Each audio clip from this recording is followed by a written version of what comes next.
And you, the slides, can you put them, because this will be also recorded?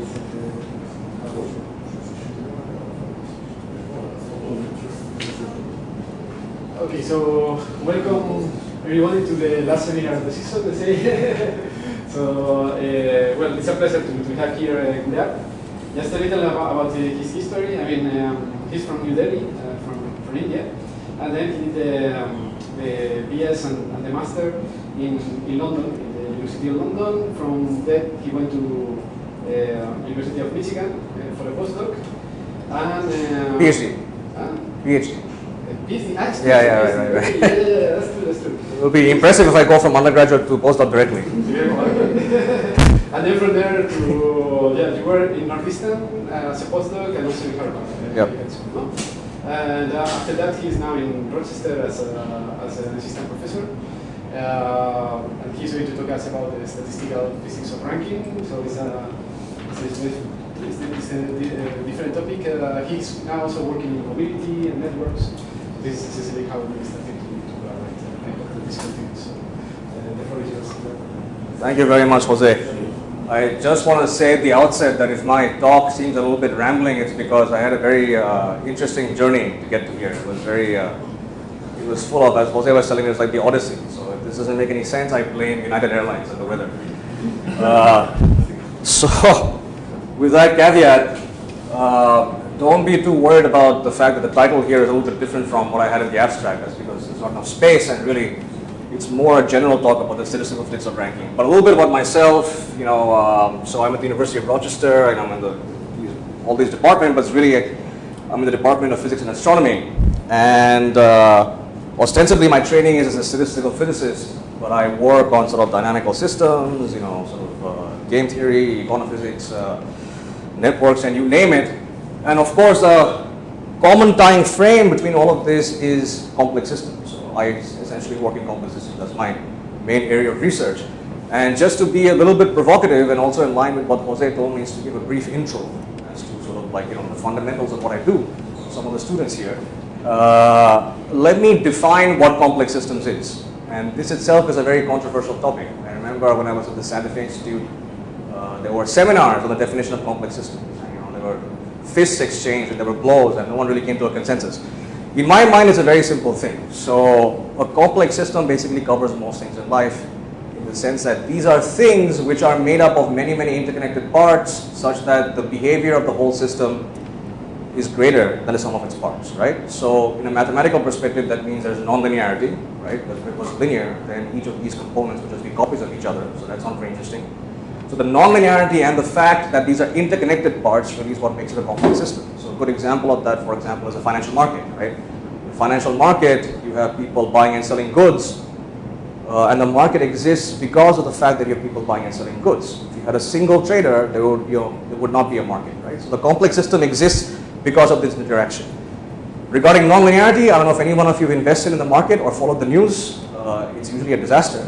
It's better to keep your money under a blanket. But as you can see, that clearly you can't predict the market based on the individual behavior of change, right? So that's a complex system. Now the second part of it is the interconnected part, right?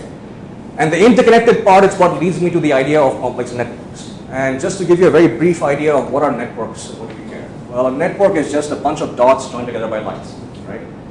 It's a very simple object. So why do we care about this? Just a little bit of terminology. So these dots are called nodes or vertices, and these lines are called edges. And the reason we care about this is because there are many things in the world that if you look at them in the right way, with the right colored glasses, they happen to be networks, right? And once you realize that these are networks, there are many things that you can answer about them that you would not know otherwise. So really it's a question of like local versus global behavior, right? If you look at simple components at the local level, you have some idea about that, but then you can put them together in a network, then you have this global behavior, and just as I said in the previous part, it's nonlinear, so the overall behavior is quite different. So many, many things in the world are networks, and if you look at them in this representation, you learn different things that you would not know otherwise, right? That's the main pitch. Here are some simple examples. Simple, I mean, I don't know, careful. Anyway, so this is an example of what we call a biological network. Here these dots are proteins, and these edges, these lines, are some kind of a functional relationship. It's not important what they are. It could be signaling, transduction edges, whatever it is. The important thing to look at is, you put this protein sort of network together, and this is very hard work, by the way. Each of these nodes and edges corresponds to like a PhD student 3-4 years, right? So when you have enough PhD students, you have enough of this thing, right? So it's like standing on the shoulders of PhD students, right? Anyway, so giants. So anyway, so this is complicated, kind of a mess, but you begin to see kind of structure, even otherwise. But the important thing is you see these colors, right? So these colors here correspond to some functional relationship. So the red means, as red is a color of danger, if you were to remove this particular node, the whole thing falls apart. So here's one example of how networks are important, because if you looked at it from the single protein complex, you wouldn't know about this kind of behavior. Yellow, well, I think orange is, if you remove them, then the yeast, so this is yeast, by the way, sorry, I forgot to mention that. This is the protein associated with yeast. Orange means it will grow slowly, and of course, as most of research, yellow, unknown, right? So, but here's an example of sort of a biological network and, what you can do with it. Here's a slightly prettier example. This represents an ecological network. So many of us, when we're growing up in school, our parents told us, eat well, so you keep this pyramid, right? At the top you have like carbohydrates, and then you have whatever meat, protein, whatever it is, like a food web. This is what an actual food web looks like. So here the nodes are basically animals, species, fish, phytoplanktons, zooplanktons. And there's an edge between them if one species eats the other. This is taken from an actual lake. This is a lake, Little Rock Lake in Wisconsin. This is constructed by Neo Martinez and Rich Williams at the University of California, Berkeley. They're ecologists. And they were basically trying to understand, how are these food webs organized? How are animals to each other? So the lower level, I think you have zooplanktons, and you have phytoplanktons, and you have fish. The interesting feature you see here is this self loop in the corner. And keep in mind, this is an animal, this is eating other animals, right? So this is a graphical representation of cannibalism. And this corresponds to the wide-mouthed bass that eats its own young. So there you go. So of course there are many, many more examples of networks that are pervasive all across the world, but I'll just end with this. So this is perhaps my favorite network. And this represents, got a lovely picture, done by Rochester. This is the internet at the autonomous systems level. So immediately the first thing you see is a change of scale, right? Here these dots and lines are so small that you can't even see them. The dots corresponds to computers and routers, and lines are actual communication lines, just like physical communication lines.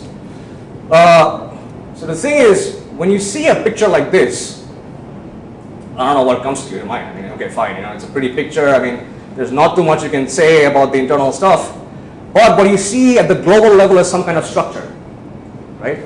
There are these fan-like objects over here. There are these lines. It kind of looks like a human brain and so on and so forth. But you see, when you put them together as a network, there is some kind of global structure. And you would imagine it stands to reason that this kind of a structure would have some connection with the functionality of such a network, right? So you can ask yourself the question that how is the structure related to its functioning, in the sense that if I were to start attacking some of these things, would it break apart, right? Are there bottlenecks in communication such that I can alleviate the structure somewhat to improve the bottleneck, right? Can I design this in some way? Physicists would ask the question, what is the generative mechanism behind this structure, right? How does such a structure arise? That'll be at least a small element of the thought. So these are the many, many things you can do with networks. And of course, there are many, many other examples. I can give an entire talk on pretty pictures, but I'll stop right here. So, okay, so we have to move beyond these pictures, and we have to come up with some metrics to quantify these things, right? So how do you quantify it? The simplest possible thing you can imagine, right? So here is a very simple network that I drew. So again, vertices and edges. Each of these vertex has two edges, right? So it's a link counting. In physics, you would say it's a coordination number, for example, like same idea. So here I can say, fine, this vertex has two edges, this vertex has two edges, this vertex has two edges, and that's it, right? But if I go to the level of the internet and I sort of make a list of the billions of computers, they have so many edges and so on and so forth, it's basically meaningless information.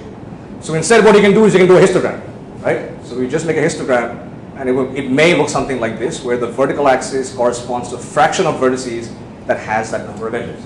Such a histogram in the parlance is called a degree distribution. And something like this is just basically showing that the majority of these nodes has about 10 links. Some have more, some have less. It's a fairly homogeneous system. All right, so that's the basic idea. From this histogram, you can calculate things, because it's also a probability, right? You can think of yourself as what is the probability of a particular vertex to have a certain degree.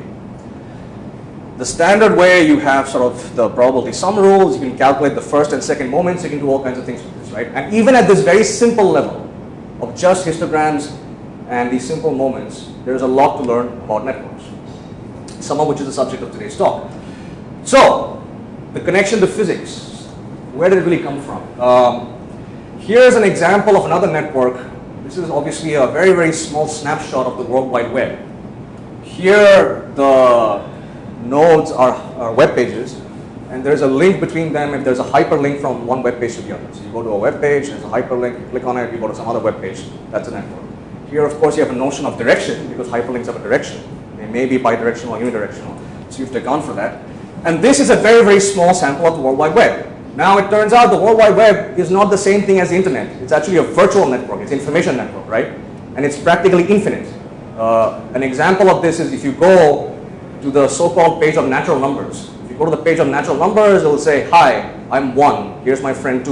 So you click on that, you go to 2. You say, hi, I'm 2. Click on my friend 3. You go to 3. You can go ad infinitum. So telling you the web is infinite. So it's obviously a very small subset. But the reason why I'm showing this is because when the web sort of came into its own in the mid-90s, it was a fairly democratic and decentralized process, right? One would say almost a random process.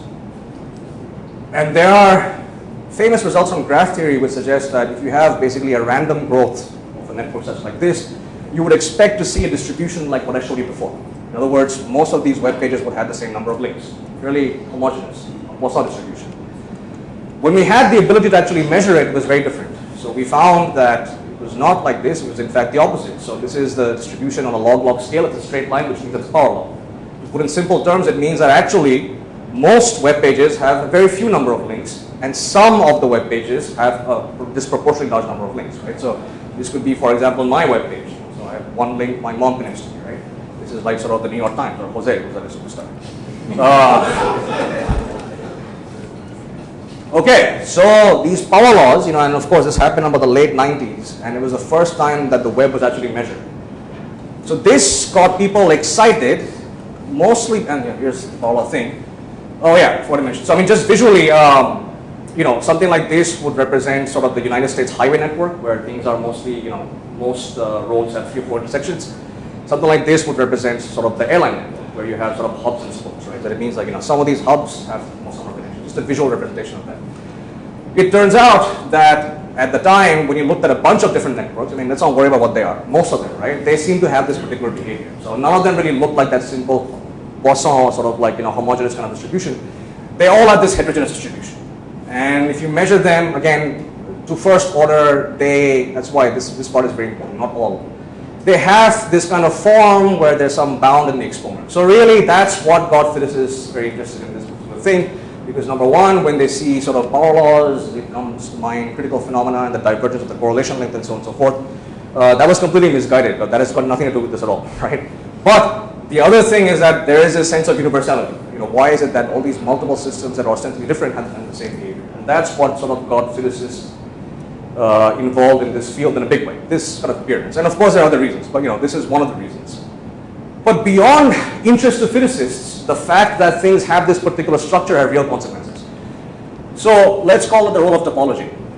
So imagine I have the internet, and it has some shape like this, and there could be either failures or I am some malicious person and want to destroy good things, because it's easy to destroy than create. And I randomly start like knocking things off. If you knock off enough things, what you see is you get this disconnected components, right? So parts of the internet cannot reach the other part, which is a bad thing if you're doing communication. It turns out this is exactly the same thing as percolation in the lattice. You can calculate the critical fraction of these dots you have to remove such that the whole thing breaks apart. And mathematically you have this particular expression which depends only on those moments that I showed you before, the simple distributions, right? Those of you who are familiar with critical phenomena, or you must have calculated percolation in the beta lattice or a Cayley tree. It's the exact same thing. This is not a Cayley tree, it's basically a disordered lattice of infinite dimension. In a Cayley tree, what happens is this number is just a square of this, so you have 1 over z minus 1, that's a coordination number, and so you have this same number. So this is generalization of the Cayley tree. And it turns out that you have these power law, quote unquote, networks, then this quantity over here diverges. Okay, and if that diverges, mathematically what this means is you have 1 over infinity, which means 0, right? So you have this 0 threshold. So the interpretation of this is basically sort of, well, it's good if you want to be robust, because that means you have to knock out pretty much all the nodes in the network if you want to destroy it, right? On the other hand, imagine if you're doing epidemic spreading. It's This is where the nodes are people and the edges are disease connections. That means to immunize a disease, you have to basically inoculate all of them, which is very bad news, right? Now, the other thing is that, this infinite thing. So when things go to infinity, there's always physical interpretations. It means there's something interesting. So what happens when things go to infinity? This is actually an elegant mathematical way of saying a very simple thing. To first order, this quantity, which is the second moment of the distribution, just means the number of neighbors you have 2 steps away. So if I'm in a particular node, I take 1 step and I take a second step. The number of people over there, that's quantified by this number over there, right? If this is saying that within 2 steps, wherever I am, I can sample the entire network. All that's saying is that there's a presence of a hub, a highly connected node, a node which has many, many more connections than the others. So through this hub, if I take 2 steps, I can reach any part of the network, right? So this kind of like this phase transition, this diverging second moment is just telling you a very structurally important thing, which is, in this limit, there happens to be this hub. Okay, so that's basically my intro on networks and complex systems and why we study it in a very important way. Now you might ask yourself, okay, why is he talking about topology and ranking and all that kind of stuff? So let me get to the main part of the talk. So the World Wide Web, I told you, is an infinite thing, right? Yet this morning, despite the bad Wi-Fi in the room, I typed in Jose Ramasco in Google, and in a fraction of a second, I got the relevant result out of about 42,000 results, right? So how did this come about? Jose, like I said, is a superstar, very famous guys, but there are also other Joses out there. There are 7 billion people on this planet, but we get the right Jose Ramasco instantly. So where is this coming from, right? So here, the reason behind that is Google's Pagerank algorithm. So what is the Pagerank algorithm? First of all, I want to say it's a remarkable thing because I think it really changed the world. To make something as decentralized and as large as the web, instantly searchable, has really affected society in ways that you can't even imagine, right?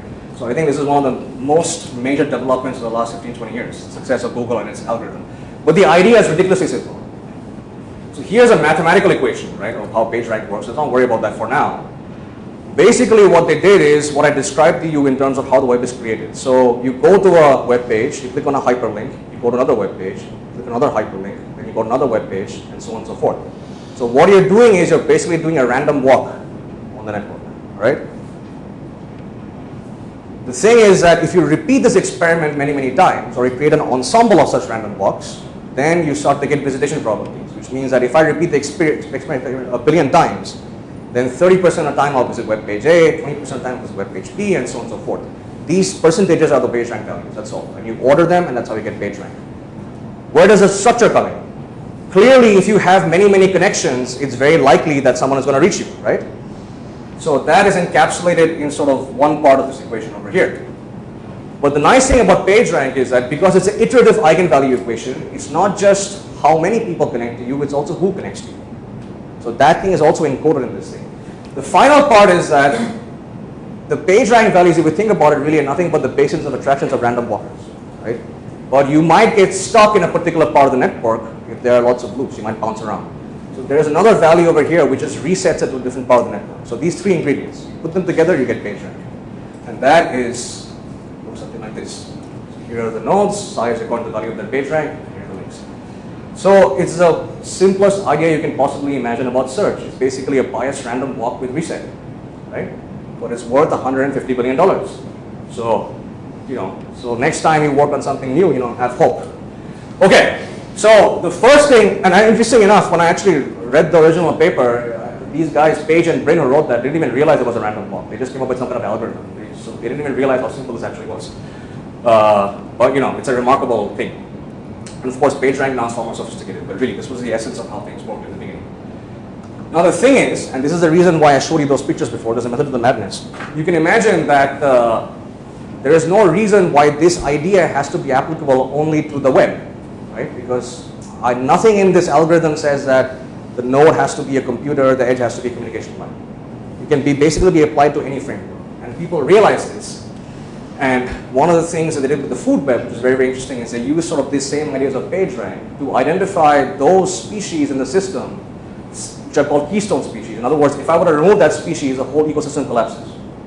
Right? So if there's some kind of a phytoplankton everyone depends on, and remove that from the system, the lake that everyone dies, right? So at Pagerank, we find that by these ecologists at the University of Chicago, and they got very reasonable results. It's also used in these protein networks that I showed you to identify those genes that are, for example, used that cause, I believe, melanoma or skin cancer. So there's some people in the medical field who use this Pagerank idea to determine that, again, with very reasonable results.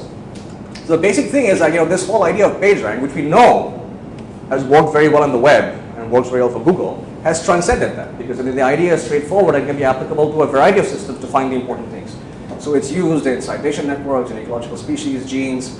As Jose would know, it's used in traffic systems to figure out sort of intersections that have the most congestion and so on and so forth, most flow. Word disambiguation is used in natural language processing and so on and so forth. Variety of things. But the important thing to ask is, we know that such a system works very well on the web. It's $150 billion evidence for that.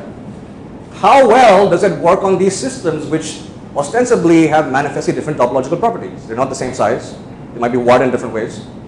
So how effective is this finding of these important nodes? Because as I made the argument, there has to be a connection between the structure and the topology and the function of the web, right? So, I can imagine a situation where I look at two extreme values. I have one network where everyone is connected to just one person, right? So everyone sort of thinks of like, again, I keep on using Jose as an example. Everyone thinks Jose is great. So if I were to use PageRank, they would identify Jose as a most prominent node, right? If I were to change some of these links, whatever, if Thomas, who's a postdoc, says, what, Jose is not so great because of this incident that happened yesterday, then it's not going to make a difference because he has an overwhelming sense of connections, recommendations. On the other hand, if I look at a completely homogeneous system where everyone says everyone is good, and then I run such an algorithm on that, you might get some ranking, but does it make any sense? Because if I make a small change, the whole ranking changes, right? So these are the limiting cases of topology and its effect on ranking. So the question is, there has to, you think there has to be some connection between the two, right? So how can you just manifestly just use these things in all systems and say, I got some result? So what exactly is happening? So that's a question that I sort of want to answer, right? How does the ranking depend on how things are connected? Because there must be one connection. So to do that, you have to kind of go beyond that Pagerank equation because it's not very tractable, and you split up the two effects. And of course, like every good physicist, you use a mean field approximation, right? So there are two effects here. One effect, let's not get into the mathematics over here. This is just accounting for the fact that the number of connections you have. So if you have many, many connections, you have a high Pagerank value. These are the fluctuations that account for the fact that it depends who connects to you, right? So there are two factors. You have a number of links and fluctuations. Beyond that, there's no need to understand anything beyond. So if I want to examine how the structure changes sort of like the performance, I have to preserve this particular thing and sort of like sample the fluctuations, if you will. But if I change the number of connections, it's trivially different, right? So the idea is I fix something, I have some ground truth, and then I sample the fluctuations. How do I do that? Here's an example of how you do that. So this is a network that I just made up. Here, the size of each of these nodes are proportional to the number of links they have. In other words, 18 has the most number of links, okay? Each of them have a fixed number of links. What I'm doing is that in every configuration, I'm just changing the neighbors. So that's how I'm sampling the fluctuations. This is exactly the same as a canonical ensemble in statistical physics. So where the number of edges plays the role of the number of particles.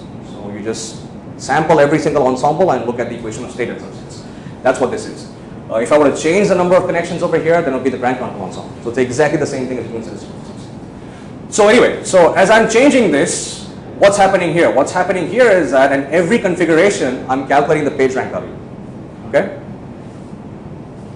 And then I reorder them based on which one has the highest rank or the lowest rank and so on and so forth.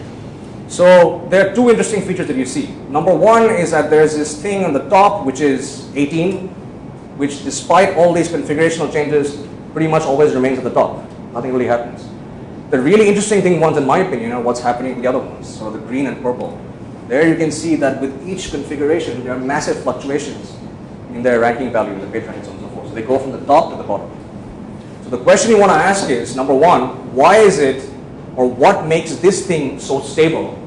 And the second part of the thing is that what makes these things rise to the top and bottom? So what is it that's, what drives the fluctuations? So really the first part that I'm going to focus on this, and the second part will focus on this. And they're both sort of equally important. Now the question is, I have to quantify this. So how do I quantify the fact that this is stable, these are unstable? And it's a ludicrously simple idea. So here I'm basically doing a graphical representation of what I showed you before. So imagine that I pick two such nodes. They have some page rank value. Here's a distribution, and because of the sampling of the configurations, they have fluctuations. If there are fluctuations, that means they're fluctuating around some characteristic value, which is their average page rank. So here is rank 1 and here is rank 2. So if these ones are separated enough such that the gap between these page rank values are larger than the fluctuations, then they're stable. So all this is saying is that it doesn't make a difference how many times you reconfigure the network. This guy will always be number 1, this will always be number 2. Conversely speaking, if you look at this case, where the gap between them is small enough such that as I resample my configurations, there are fluctuations that exceed this gap, then they're basically not stable. So it's a very, very simple definition of stability or not. Of course, the hard part is calculating this, right? So here's the criteria. So if the gap is greater than the fluctuation, they're stable. Okay, so let's look at the gap first. So what I did here is I generated two networks of exactly the same size and the exact number of average links, but they're distributed according to the limits that I told you. So one of them is a completely homogeneous system, roughly speaking, exponential, and the other one are these scale-free systems, right? And then what I do is I look at the outliers, the tail. So if I were to look at the tail, you see that, so for example, if I focus on these two, then you see there's a difference of roughly 5 or 6 links or whatever it is between the most connected nodes. On the other hand, if you look at the ones over here in this scale-free thing that I showed you from the beginning, you see the differences of orders of magnitude. So 10,000 and 1,000. So there's a massive difference in this gap at the tail, right? How that manifests itself is if I were to do that configurational sampling and calculate the page rank, you would see that the top 3 ranks are basically indistinguishable. The distributions are completely overlap each other, right? So what this is saying is that if I were to run this page rank algorithm on something like a food web, if there are any small variations in the, say, the data gathering of the food web, right, my results will completely change because they're not robust at all. On the other hand, if you look at sort of like the scale-free networks, you see that, or Pagerank, whatever it is, you see that there's definitely a huge difference over here. So irrespective of the configuration of sampling, there's at least 1 or 2 of them that are way out on top, such that I don't have to worry about incomplete data or how I sort of like change the network and so on and so forth. So again, the first 3 things, so you can do all these calculations. Here's sort of the gap and here's the fluctuation of each network. The important thing, of course, is the ratio of them. And this has to be greater than 1. But the important thing to notice here is that this stability ratio in the homogeneous component, right, has no dependence on n. N here is size. So it's size independent. On the other hand, if you look at sort of the scale-free part, you see that there is a extensibility over there. There's a size dependence. Okay? Which means that the larger the system, the more pronounced the relative separation is, and the more easy it is to identify the outliers. On the other hand, there is no size dependence here. Plus, it is unstable in any case, in the sense that I showed you. So it doesn't make a difference if you have 100 or a billion or 10,000 or 1. Oh, well, of course 1 you have. But 10, whatever it is, right? Here, there's no size dependence. So let me try to sort of explain this through a slightly folksy fashion. Let's say here's a small sample of my Facebook friends, right? Even Facebook now is ancient. I don't know what people use these days, like Snapchat or something. Anyway, so here's like a small fraction of my Facebook friends. And I want to ask you, why don't you rank them in some attribute? Intelligence, wealth, whatever it is, right? And presumably, it's not a very large system, so you would look at this for a while, you'll collect some data, I don't know, and then you'll come to some consensus. So-and-so person is like, has the highest attribute over here.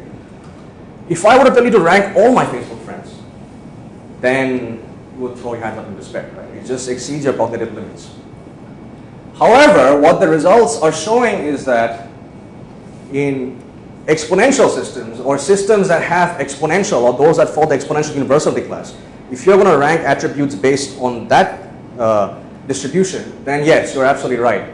However, if you have attributes that are distributed according to like power laws, or in the sort of the non-Gaussian universality class, then naturally you are always going to find an outlier in the system, something that is more sort of like, wealthier, richer, and all that stuff. And that basically comes from that scaling law. That's what the scaling law is telling you. There's this acceleration. The larger the system, the easier it is to identify the outlier. And so you can actually calculate, so that means that if I increase the system size, there must be some critical system size above which you have these stable things that manifest themselves, right? And I mean, you can do it. Again, it's the same idea, right? I don't want to get details, but basically you show that, that the solution is this very elegant and nice, simple looking equation, which tells you sort of what the critical system size is, such that at a particular point, these outliers manifest themselves. And what you get is some kind of a phase diagram like this, right? So on the vertical axis, you have, size. On the horizontal axis, you have this parameter, but really you should think about this as going from heterogeneous to homogeneous. So on the right-hand side, you have things that look very similar and democratic. On the left-hand side, you have things that look sort of more heterogeneous, in other words, hub structure. And you have some critical phase boundary here, right? So what this is saying is that above this line, the ranking that you would use in this Pagerank, which happens to be an eigenvector algorithm to rank stuff, is meaningless. Because any perturbation you do to the system is so sensitive to that basically everything gets reordered, right? So there is no meaning of ranking things, or no way to actually sort of get anything conclusive out of ranking in this regime. Conversely, in this regime, which is separated by that phase boundary, you are always going to find things that are at the top, irrespective of what algorithm you use, just because of the structure of the system, right? So that's basically the message over here. And of course, as you go further and further out over here, I mean, you don't have this stability at all. And you can ask the question like, how many of these are stable, and you can also calculate that, and using the same things. And the interesting thing about this I want to show is this quantity over here, that this one that you actually see on the top that's stable, basically has a shape like this. So what I'm plotting here is a number of such stable nodes as a function of this heterogeneity parameter, right? Now I told you in the beginning that there are two limiting values. One is when you sort of go to the limit where everything connects to one node and therefore it's stable. And the other limit is when you have something where everything is homogeneous, everything is the same number of connections, right? And the interesting thing to note over here is that it's a non-monotonic behavior. So there is a sweet spot in between sort of these structural regimes where you identify the most number of such stable nodes, right? Things that actually make sense when you rank them. And coincidentally, or not coincidentally, it happens to fall precisely at that value where I showed you previously, where you have the formation of these hubs for the topological stability before, right? So, and this is interesting because there's basically what it is saying is that gaps grow faster than fluctuations here, but at this point the gaps and fluctuations both diverge, but it's a logarithmic divergence, it's an infinite divergence, if you guys know from particle theory. And here you have kind of this where the fluctuations exceed the gap, but basically small enough such that you at least have some available. And the numbers over here are precisely these hubs. And the simulation agrees with theory fairly well. Anyway, so this is all theory, but what you can do is you can actually go and collect various samples of the web of various kinds and actually calculate these parameters. So the input parameters to your model are the size, the heterogeneity parameter, and these are the predicted sort of theoretical calculations. So you have web samples, you have citation networks, you have Amazon Go purchase networks, Wikipedia admin voting, the mobile call graph, which Jose works with quite a bit. On the other hand, here you have ecological and biological networks and so on and so forth. So these are the input parameters, these are the predicted numbers from theory. And as you can see that it's a fairly good agreement between the two, despite the fact that you use a mean field approximation and despite the fact that it's a fairly complicated system. Let's then ask the question, what can you do with this? Well, the thing you can do with this is you can make predictions, right? So here's two examples. So I'm going to look at, because of my past history, high energy physics theory citations. So here, a node is a paper, and there's a citation from one to the other, an edge from one to the other, there's a citation, right? So what you can do is you can go to the HEP-TH archive, which is high energy physics theory archive, and collect basically all the papers and all the citations they have for a given year. You can use this framework to calculate what do you think are going to be the stable papers in the sense of ranking, right? You made that prediction, and then you say, fine, I stop there, and the remaining part, I'm just going to collect the number of citations they get per year, right? So to put it very simply, we predict based on our theory that these three papers here are always going to be the most cited papers in some finite period of time. So we do that, and what you find is, looks like this. So of course, you have papers at the top, but then very rapidly they sort of fall away. Most of these are probably papers I've written. But these papers here at the top are predicted to remain at the very top, and they continue to do so over a period of like 6 years, despite the fact that you made this, this configurational ensemble calculation, which is roughly static. And it turns out these three papers, for those of you who are familiar with high energy physics, correspond to sort of the ADS-CFT correspondence, which is anti-de Sitter space conformal field theory. Roughly speaking, it's the correspondence between quantum mechanics and gravity, right? It went nowhere, by the way. So these happen to be those papers. Here's another slightly more fun example where the nodes here, so if you go to Amazon and you buy a book, it says people who bought this book also bought other books, right? That means that this book then serves as an endorsement of the other books. So you have this co-purchase network where the nodes are things that you buy, and an edge between them is if there's a recommendation from one to the other. So you can do the same game. You go to Amazon and web services, you download all the data, you look at all the co-purchase books, you use the same theoretical framework, and you say, okay, fine, these three or these four, whatever it is, will be the most co-purchase books in some time period. So we did that, and we predicted that the first two will be the ones. And once again, what you find is that this is obviously a shorter period because of data gathering sort of limitations. But everything else kind of falls apart, and these two, they mess around a bit, but they sort of end up being at the very top. So this is an actual prediction that you make on the data, and it turns out to be true. It's an interesting question to ask yourself what these books are. So if you look a little bit closely, you will see that this is the publication manual of the American Psychological Association. And this is a manual which lists all the mental disorders that psychologists use to diagnose people. So what this is saying is that people who buy books, at least in the United States, tend to always buy books also in psychology. So I don't know exactly what that means. So I was giving this talk in Google, and someone pointed out to me this book review. So it's kind of a fun side thing that we found out. New York Review of Books, and there's this lady who's talking about how sort of pervasive psychology is, or shrinks that you have in the United States, right? So it says here, discuss the American Psychiatric Association's DSM manual, which is the one that I just showed you, or ranked high, and its extraordinary influence on American society, right? So it's kind of like something you try to answer a question on sort of, I don't know, critical phenomena and networks, and you find some sociological phenomenon that pops out of nowhere. So it's that's why I do these things, I suppose. Just to briefly end this part of the talk, one of the implications of these results is the following. So this is 1999 once again, and there's this paper in Nature by Lawrence and Giles. And what they were doing is they said that here is the estimated coverage of the web. This is the estimated website, okay, whatever it is. Here are the estimates for how much the search engines at that time used to cover the web. So you have like things that have completely vanished from people's memories, right? Like Alta Vista, Northern Light, don't know what that is, Hotbot, Microsoft, InfoSeek, yeah, I use that once in a while. Here's Google right here, about like 9% coverage, 99, right? But in a matter of about a year, a couple of years, it basically blew everything apart. All these things are extinct, but of course we all know where Google is now, right? So what these results are showing, kind of a fun thing to say, is that the reason why Google was so successful in its algorithm was because of the structure of the web. In other words, its eigenvalue algorithm was particularly tailored well to find those relevant search results that you look for when you type in Jose in some field, right? If the web, as we initially thought, was more homogeneous, Poisson distributed, right? Then really none of these, at least these family of algorithms, would not give you relevant results, because any small perturbation to the system would completely reorder your list. So it will be a highly unstable system.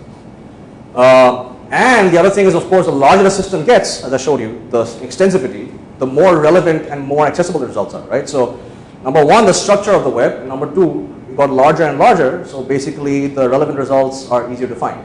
And you can try this yourself. So when you type in something to Google, again, all this is a little bit different now. No one ever looks beyond the first page, right? You type in something and you see page 1, page 2, page 3, page 4. If I do it in Mallorca, or if I do this in Boston or Rochester, that first page is going to be the same. Just take a look at the second page or the third page, and you'll see the huge variation over there, right? So that first page corresponds to that red thing that I showed you at the top, stable modes. So this part basically tells you that yes, I give you an example, at least in this ranking stuff, where the structure or how things are connected are very, very important in how you get information from them. This is an obvious thing to state. Everything is obvious after the fact. And what you see is that, heterogeneous systems where you have these outliers, are much more relevant in terms of finding or have more meaningful ways of ranking them. The second thing is that size is very important. So the larger the systems are in these kind of families of topologies, the more easy it is to find these outliers. And the outliers that you find based on theory, they're sort of real and ubiquitous, that's fine. But to me, the most interesting part of what I showed you is not so much these outliers, right? And this brings me to the second part of my talk, It is those things that jump all over the place, from the very top to the bottom, those green and purple lines, the fluctuations in the system. It's the fluctuations in the system that basically propels things up to the top and brings them down, right? So where do these fluctuations come from, and how can we actually use them? And that sort of brings me to the second part, which is really sort of what I put in my abstract, which is this whole ranking in socio-economic systems. Now here are some frivolous examples of ranking. Frivolous why? I mean, sort of, first of all, the world is obsessed with ranking, right? I mean, you rank everything from, like, I don't know, your soup to your shoes, I mean, to all kinds of things. A particularly bad thing, I believe, is university rankings, because it affects people like me directly. Because people are sort of worried about, deans are worried about, like, where you fall in the QS system of rankings, or this ranking or that ranking. You can pick your own favorite ranking system, they'll rank you on top. An example of this is NTU, Nanyang Technological University in Singapore. Somehow it seems to move up like 10 ranks every year, from like 150 to like top 5 now, based on this QS rankings. So, and people care about these things. They care about it in sports, they care about it in, like, CEOs, your smartphones, and of course a Michelin guide, 5 stars, whatever it is. So, you might think this is a very frivolous thing. Who cares? You rank whatever you want. Let me try to convince you why it's not so frivolous. Let me use an example of my watch. I want to buy this watch, okay? How do I go about buying this watch? I might look at the watch company and choose to look at sort of the financial market, Tag Heuer or something, right? This is not Tag Heuer, but it's and say, okay, if this company is doing particularly well, then that signals to me that fine, this is a company that has good production value, it has a good supply chain management system, so therefore I should buy this particular watch. I might go and look at advertising, workflows, right? Go online and say, fine, here's all these ads and everything they have saying this watch is particularly good, this watch is particularly bad, and so on and so forth. I might look at, God forbid, my social network and trends. Right now, the people in so-and-so part are wearing pink watches, therefore I want to wear pink watches. I might research every aspect of the watch, about the company's history, maybe is it a Swiss watchmaker, and so on and so forth, etc., etc. I can consult my social network, maybe my family gives me an opinion, my friends give me an opinion. The point is that all of these things are basically dynamical processes that are happening in society. They're social and they're economic, right? It's a very high dimensional system. I take this very high dimensional system, not just me, but a lot of other people, and I convert this into a single metric, a single measure of utility, right? I prioritize. This priority list is nothing but ranking, right? So in that sense, it should be sort of like, at least somewhat convincing to you that these ranking processes that you see in these social systems, economic systems, are basically a societally generated low dimensional signal of a very high dimensional system. Because I'm taking all these particular processes and I'm converting into a priority. Right? So the question you can ask yourself is, what are the fundamental mechanisms, if any, is the important part, that drive the temporal dynamics of these rankings in such systems? So it might seem like a ridiculous question to ask, right? You're saying like, okay, fine, universities are ranked, food is ranked, sports is ranked, all this is ranked. Is there anything common among them? Right? Is there some common evolution process? At first blush, no, right? They're completely different things. The only thing that saves you is, okay, well, in all things, these are societal, right? They're basically people generate these things. Now, I can make up my favorite model if I choose, right? I can make any model I want, right? I can engage in very model if I want about ranking, but that's not very useful. So what you have to do is you have to go to the data, see what's happening in data. So we did that. Here is a very, very small sample of what we looked at. So you can look at sort of linguistics, language evolution from Google One Grams. So these are basically fraction of words that are used in the linguistic textual corpus over some period. You can look at companies and their market share. You can look at sort of, Wikipedia. This is like knowledge communication networks. So articles and sort of their page views and, hashtags on Twitter. So these are the systems, and associated with each of them is a score, right? These are the scores that are basically ranked. So here, the words, it means the number of words, so the count of each word in all books that have been published for 200 years. Here you have the market capitalization of companies in the Fortune 500 or whatever, NASDAQ, for this many days. Here you look at articles in Wikipedia that have page views, so eyeballs in an article or scores over this period. Twitter hashtags, same kind of thing, so on and so forth. And there's a variety of other systems. And of course, ranking is just the ordering of these scores from high to low values, right? So what do you get? So here's a small example. The first thing to notice is that since these are systems of different size and different temporal scales, you have to find some commonality, you have to normalize them such that you can compare across things. So what you see over here is not the raw score itself, but the normalized raw score. So the way to read this is these are all basically market shares of each of these systems across temporal periods. So here you have sort of the words, here you have the market capitalization of companies, here you have Twitter hashtags, here you have Wikipedia page views. And just by looking at it sort of like, eyeballing it, you say, okay, fine, these kind of look somewhat stable, it kind of makes sense because of linguistics. This roughly so on and so forth, and here a lot of instability. These are like all over the place, right? These are like social systems, these are sort of more like economic systems. Okay, that's fine, but can you go beyond just this eyeball thing, right? And the way to go beyond, I want to tell you this is the first thing we found, but not really. I mean, you have to do a lot of things. If you look at the characteristic fluctuations, which means the average change in a score in some time interval, right? And plot that in function of the score. So this is the characteristic change in score as a function of score averaged over all the times, right? This is kind of a common thing to do in temporal systems, dynamical systems. Then you see kind of this, in this log scale, this kind of like nice, behavior, functional behavior. If you do this for pretty much all the systems, you see in all of them this nice kind of like functional behavior. Moreover, the functional behavior over here has this particular form. So, the characteristic change in score across all these systems, which are completely different, this is word usage, companies, Twitter hashtags, Wikipedia page views, and a variety of other things that I'm not showing you over here, seem to have this, I don't want to use the word universal because it's been abused, seem to have this common kind of like behavior and fluctuation scaling. So is this what is it that's explaining these differences we see across systems? Not really, because the first thing you see is this exponent over here is between 0.6 and 0.9. It's kind of a tough range, tight range. This means that the relative fluctuations, right, which means if I divide this by the score itself, is sublinear. Because it's x to the beta, or beta is less than 1, over x. Again, what that means is that items or things that have higher scores tend to fluctuate less than those with lower scores, right? But this is a system that happens across all of these, so that's not really explaining the differences. The difference that you can see is in this coefficient, b. You can see, maybe there's something happening here. So here is, 2 orders of magnitude smaller than here, for example, right? So there is some difference in this piece. So, there's a whole sequence that goes into this, but what you do is you can come up with a generative model which explains the temporal evolution of the systems, right? So the first part of this is a deterministic component. So this is to say that, for example, if I am a company and I have fixed assets of $10 billion, that clearly allows me to drive up my market share in some sense, right? You could say that, for example, the hashtag associated with a tweet has some significance to the local political trend that's going on, therefore it allows it to drive up. So for each of these, there's some deterministic component, right? So of course, there's a deterministic evolution. But allied against that is a noise in the system. There's a noise in the system, the mechanisms and the origin of which we don't exactly know, but we can certainly measure them.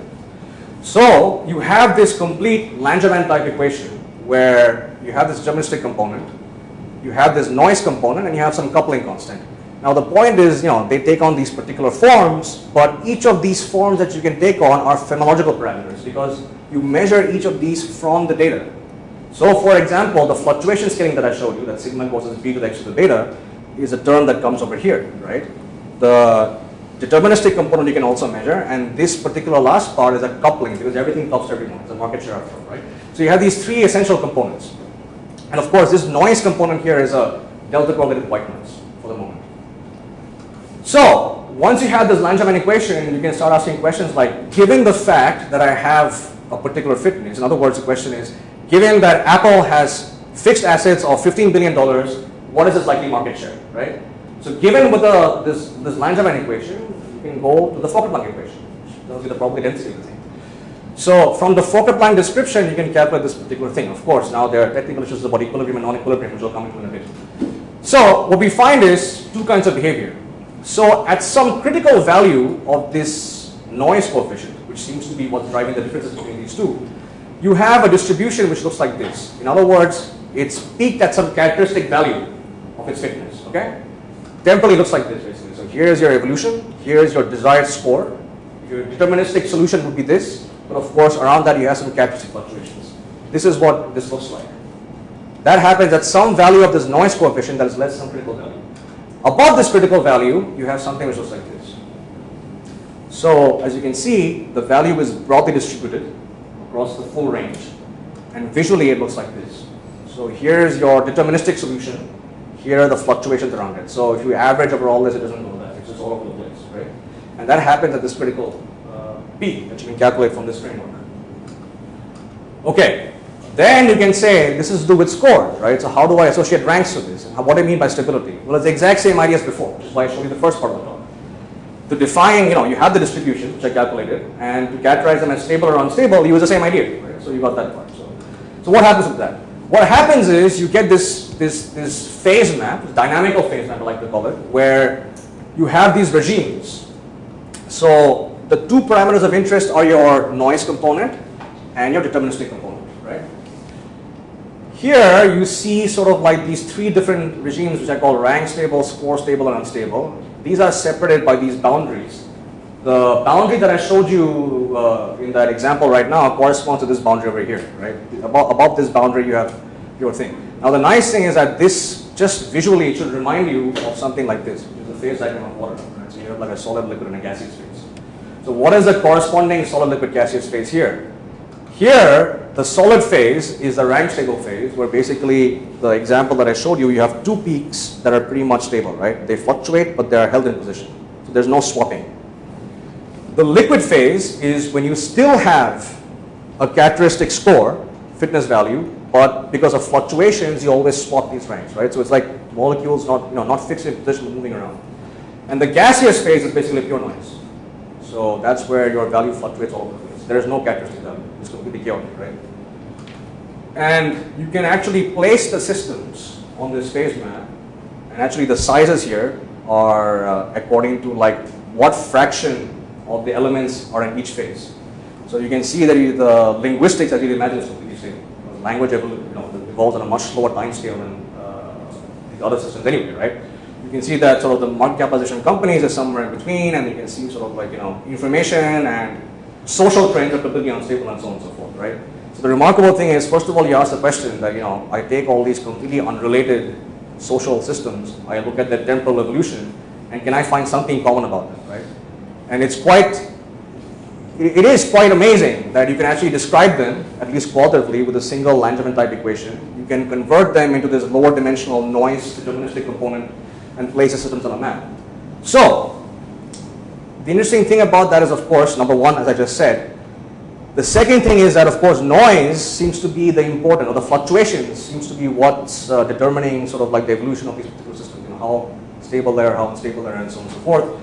You have these three measurable phases, and of course it's important to note that each of these systems are not in one or the other, but there are these coexistence of these phases. So in each system you have a mixture of things that are stable, that are unstable, and sort of metastable, and so on and so forth. And you can classify them. Okay, very good. So what do you do with this? Right? So the question you might ask yourself is, what have you achieved by doing all this? Well, the first part I think is certainly this, right? I mean, there's an interesting philosophical question to ask. It's like, why is it that you can describe all these systems in this simple framework? And really the elephant in the room is this fluctuation scaling. Because the question is that why is it that, linguistics, economic value, social trends, knowledge databases have this very, very similar behavior in terms of how they evolve in time? And there are two answers to this question. The first answer is that this is trivial, right? This is probably just a function of the data structures and the way we measure data or something like that. I hope that's not the question. That's not the answer. The second part of the answer is that there is something intrinsic over here, or something that's a common mechanism that generates dynamics. So the first thing to note is that yes, like I said, the only thing that's common between them is they are socio-economic systems. And the second thing is that maybe, similar to the first part of the talk, within each of these there is like a hidden network involved, right? And it might be that there are these families of topologies within these hidden networks that give rise to these common fluctuation systems. That's one thing. But how would you go about measuring that? So, because basically we have sort of these multivariate time series, right? How do you construct a network of that? Well, it turns out that there is basically sort of a framework which came out recently. So there's these things called high visibility graphs. which allows you to convert these time series into sort of these connected networks, these multimodal connected networks.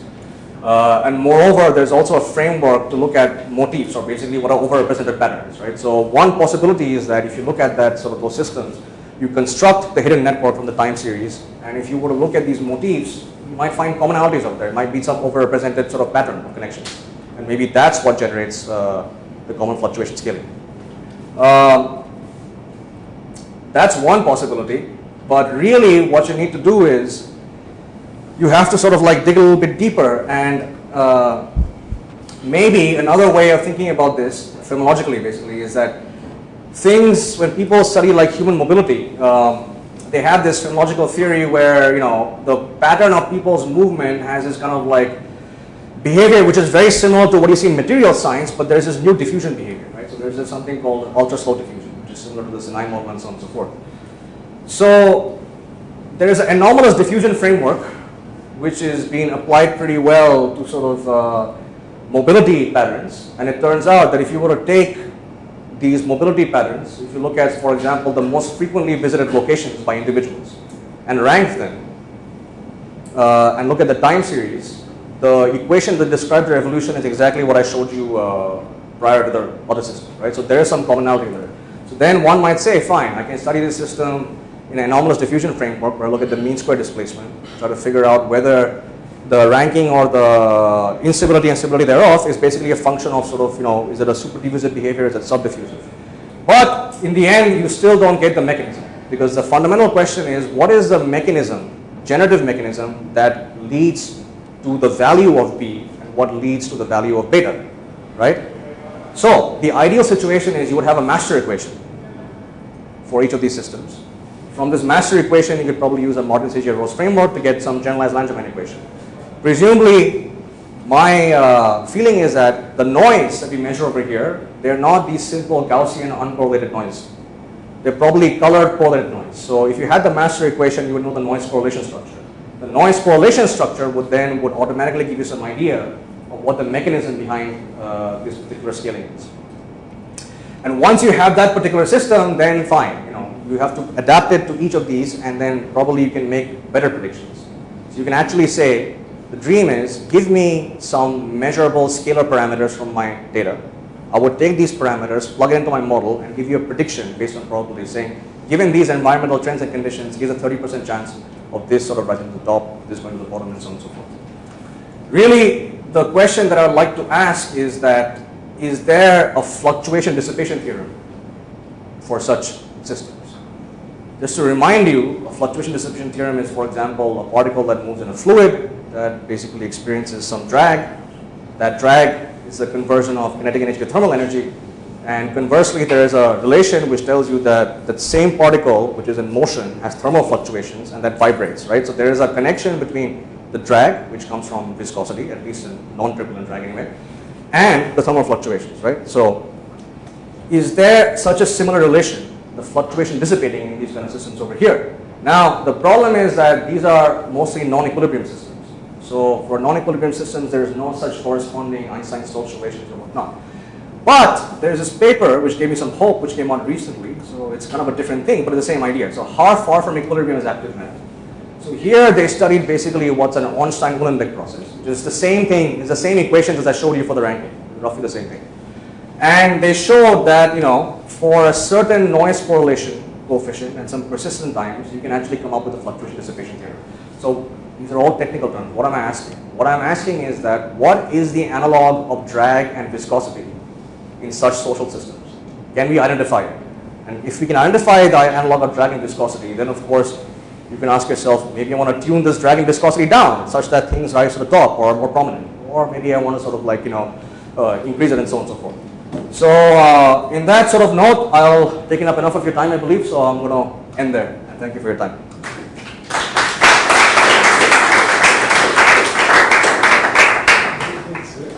Questions? I'm a little bit confused on the presentation. I found mixed the questions about topology and the questions about the method of ranking. For example, there were two separate parts, basically. Yeah. When you described the Google PageRank algorithm, you say that this PageRank algorithm is really sweet for the structure of the web. Yep. If you choose another ranking system, perhaps things will be different. Yep. But then you showed several examples with the financial market Yeah. and all that. You choose one particular ranking method and analyze it. Will this change if you change the ranking algorithm? Or so how robust is all this? So there is no algorithm involved here, right? It's basically you just... No, you choose one variable, for example, the number of tweets, the number of hashtags, the number of mentions of a tweet. Yes. One particular metrics. Yes. What happens if you choose No, yeah, I see what you're asking. Yeah, no. So it's completely robust. So you can look at other variables, right? What's going to change is the parameters, the B and the A, right? But we have tried this within Twitter itself. About 7 different ways of ranking it, not just the hashtags and tweets, at least in Twitter, right? Now I can't say I've extensively used this in basically all systems. And for all of them, all that changed was the phonological parameters. Otherwise, the overall behavior was the same. Because, okay, I'll admit, this is not exactly, it's a very general framework, right? I mean, you have a drag diffusion process. You have deterministic component and a diffusion component. That, in principle, can capture most things that evolve in time, right? The issue is that can you actually extract the features and map them to the data? So, in that sense, I wouldn't say that it's too surprising, but what is surprising is that it's not just one method of ranking, right? But that fluctuation scaling, I showed you, what is it, linguistics, I showed you market share, I showed you sort of Twitter, Wikipedia page views. We also have the mobility data, we have data on sort of like disease prevalence, and every single one of them, there is the same scaling, right? I'm not saying the beta is the same, I'm just saying they're all sublinear and they formed a particular class, and they all have multiplicative noise. So the question you have to ask yourself is that why in all these systems do you have multiplicative noise? And it's completely robust to what ranking algorithm you use. Have you tried the web, not under Pagerank, but just counting number of... Yes, exactly. So citation, so the number of, for citation networks. So citation networks you can look at just as the temporal evolution of the sites. That's one way of looking at it, right? And the other way is to look at it as a network framework. So these are two ways. So that's actually a very good test case, because in the citation case, you have the network, you know what the network is, but you also have just the evolution of scores, right? So the nice thing is, with the full information, you predict, for example, I showed you the example of those 3 high-energy physics papers, right? You pretend you know the network, and then you try to use the other framework, which is the Langevin equation framework. And there, what it shows is that you obviously can't predict precisely how many numbers of these papers are going to be stable, but you can say that in that phase diagram, okay, roughly about 5 or 6% of this will be in the stable phase, 17% is going to be the unstable phase, and so on and so forth. And there is more or less a close mapping between the two, right? But again, I'm saying, I'm being speculative here, because quite frankly, I don't know the answer to the question as to why there is this common universality, right? I've given like 3 possible methods or 3 possible ways one can approach this. And like I said, I'm also saying that it could be completely trivial, because something like this, when it happens, it would just be the fact that I am normalizing the market share, therefore I'm using some particular features there, and therefore this fluctuation scaling comes on naturally, right? So that's I'm fully cognizant of that. In fact, part of the problem is to say, okay, where can the, what is the mechanism behind this? Is it trivial or is it more subtle? I have a question regarding the coupling between the variables. Because when you wrote down the focal point, you assume a sort of coupling between the different variables. A sort of what? A coupling. You assume that there is a coupling between each Oh, coupling, yes, of course, yeah. So this coupling, how do you determine that? I mean, what? Oh, so the coupling, it's just a normalization. So that phi term you're talking about, right? Yeah. That's my question. I mean, in the different systems that you said, put there, so what is the coupling between the words? Yeah. That means that you can only write so many words in a book. What's the coupling in the economy? It means that you only have a given amount of money to invest. No, I completely agree. You're absolutely right. So to first order, you assume they're statistically independent, right? In practice, they're not. First order is independent. Now but you want something else to have this transition. If you don't have the coupling, there is no transition between the. No. So the coupling is all, to a certain extent, but you can still have the transition if you look at just individual thing. You say there's some, it's just it's AB, right? Yeah, exactly. So you don't need the coupling for the transition. But you made a very important point, and that's where the correlation part comes in, right? Which I'm saying the second part of it, because the initial part of the study was what? Okay, just to see if it actually something comes out of it. And the first approximation you make is that these are evolving independently. Definitely not true. It's a different degree of correlation in different systems. How does one measure that particular correlation between them? You look at the noise correlation structure, right? So it could be colored noise, or it could be some kind of, it's not delta correlated noise, there's some kind of spatial and score correlated noise. So you have to actually go and measure that. Now, we did actually measure the autocorrelation and the cross correlation of these signals, right? And it was inconclusive, but you know, I really think the next step is for separate systems. So now you know that fine, I have the building block, I have the proof of concept that I can describe this with this Langevin equation. But the next step is actually to go into each system in detail, right? Look at the coupling, look at the cross correlations, come up with the particular noise correlation structure, right? And then of course you'll have some fractional Fokker-Planck equation or something, right? And that'll give you a better idea. But you're absolutely right, because you cannot... I would expect that coupling is different in different systems, and yes. furthermore, in a given system, it could be completely different at different stages. So let me just say an example. If we are in an euphoric phase in stock investment, everything goes up, and there is no limit.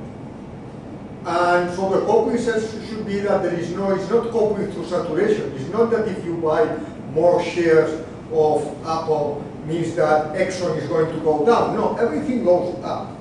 Yeah. When you go, but so the coupling is not through saturation. In fact, it would be through saturation if you include the market share and say the bonds and the I agree. Gold reserve and I don't know what else. I agree. Yeah. But on the contrary, there are other places where the coupling is through a saturation, meaning that if you do something in here, you know, some of the other examples you cannot do it in there. Yep. So the fact that the same coupling works in such different systems is surprising to me, because you only couple through the sum of everything. Yeah, and keep in mind that it's not that we coupled, so it's not that we came up with the equation and then found this, right? It was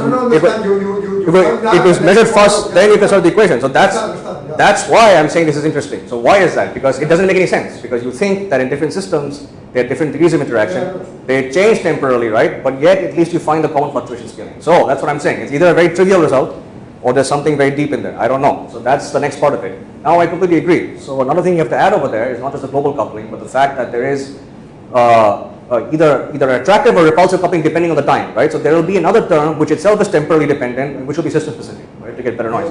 But first order, at least in terms of the fluctuations, obviously it doesn't have any effect, at least from what we measure. Now, you know, I'm sure if you measure enough systems, you'll find things that are different. But we measured quite a few systems which are ostensibly very different, and still found this particular thing. Believe me, I was equally skeptical as you were when I first saw this, right?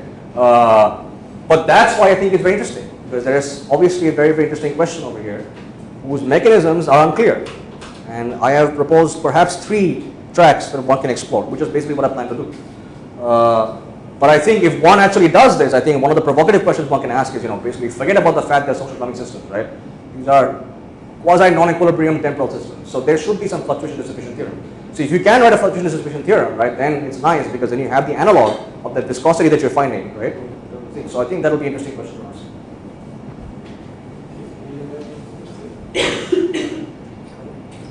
Thanks again. Okay, thank you. We'll be here also until Monday, so until tomorrow. If Yeah. you want to talk to him, he's in 105. Okay, so.